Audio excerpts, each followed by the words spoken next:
We're Rock 103 in the Bear. I am Tommy, and I'm getting to hang out with Taylor, and is it Mark again?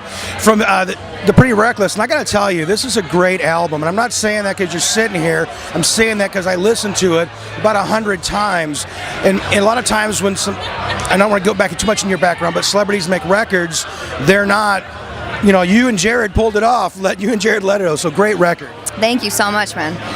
We worked really hard on it. Yeah, it is a great record, though. Now, tell me about the track "Follow Me Down." Well, that is the first song on the record. Well, I know that. What do you want to know?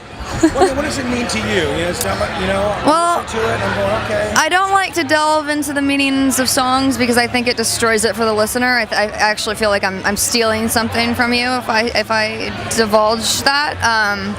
But in a loosely based scenario, it's a relationship, an older man and a younger woman.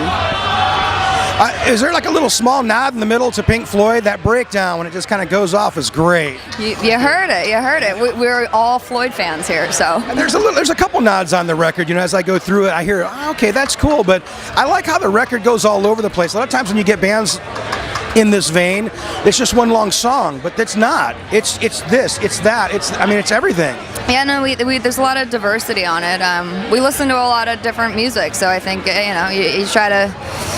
I don't know. We write, and if it's a good song, it's a good song, and if it's not, you scrap it. So that's kind of how it goes. Well, on Sweet Things, there's that part in the middle where the male vocalist, is that you or is that Ben? Ben. That's really cool how you did that. It really fit the song. Is this something that you did it because it fit the song, or is this something you guys may experiment with more? I thought it was neat. Thank you.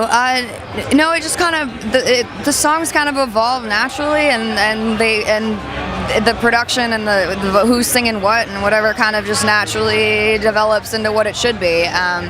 That song actually started with that chorus, and it's actually a nod to David Bowie's "Peter and the Wolf" reading that I used to listen to when I was a kid growing up, and it's a twisted little Red Riding Hood tale of, if you listen, a different instrument comes in on every section with every character, like the same thing as Peter and the Wolf. So it's actually pretty elaborate. It would actually make for a great video, because I listened to it. I goes, this really takes you on a ride. Oh, I've got a up video in my head for that one. yeah. She just played it. It really is. It's gonna be awesome. I can't wait to see it. Now, dear sister, it's a really brief moment. Maybe that's all you wanted to say, but I was kind of left going, I'd like to hear the rest. That song I said it all. That was it. It was a little interlude. I mean, some songs develop and turn into bigger things. Like Heaven Knows actually started out as a hymn that was just the chorus and kids, and I wasn't even going to be on it. And it was an interlude, and it developed, and that was the original idea, and then it developed from there into what it is now. So you never know where songs are going to take a turn. Well, there's a lot of turns on Going to Hell, the new album. I mean, even like Absolution, it's got a great groove to it, but it's more of a bluesier side. I mean, this album has rock, it has alternative.